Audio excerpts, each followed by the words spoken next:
it is John the Net Guy. You can pause a print. Let's say you see you're running low on filament. You can pause it, you can add some new filament, and it can start over from scratch, which is pretty slick. So that's another capability. We're going to run out of filament here if I try to print too much more. So I want to print something, but what I'm going to do is I'm going to go down here to the menus on here, and I'm going to say temperature.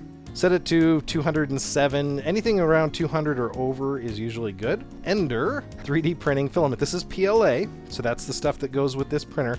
Now they give you a small sample amount. It's not enough. We've printed a few items and we're going to run out. Looks like this is 1 kilogram, about 2.2 pounds.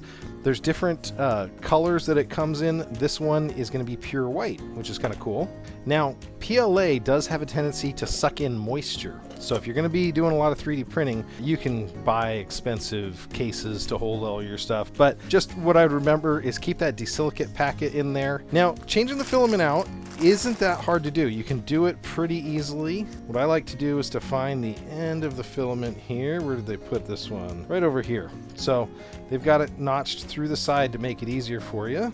So with this Creality 3D printer, you're going to get a bag of accessories right here. So this bag of accessories is going to have a pair of side cutters, and these are really good if you're doing electronics or even anything else. But what I like to do is I like to cut the end at an angle.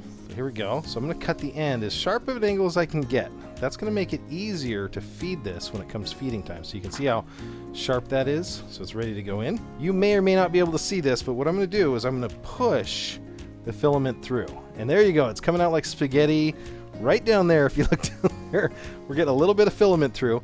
What I like to do is put a little bit of pressure, maybe half a centimeter, and then pull back.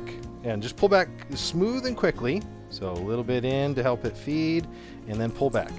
Now what you're looking for is an end that looks almost perfectly like that, actually. So there you go, nice sharp end here, not too much wisp.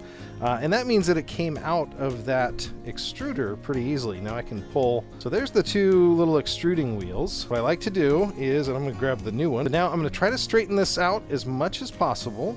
And what I'm going to do is I'm going to slide this in through these wheels. It's going to go through into the Bowden tube and down into the extruder. So that's how this thing feeds the filament in. So I'm going to squeeze these in, run it through, and that was a perfect shot that time. Now, if I come out to the front, you're looking, again, right underneath the extruder. I'm going to go ahead and squeeze this. I'm going to push through, and I'm waiting for it to hit that hot end, so I'll feel a little pressure, and then it's going to start melting that filament. There it is. So I'm feeling a little bit of pressure, and look at that. It's coming out like toothpaste. And there we go. And now you've changed colors. If you were running different colors, depending on how clean you got this piece to come out, if you switch to a different color, you might have to run a little bit more through there. That's all you need.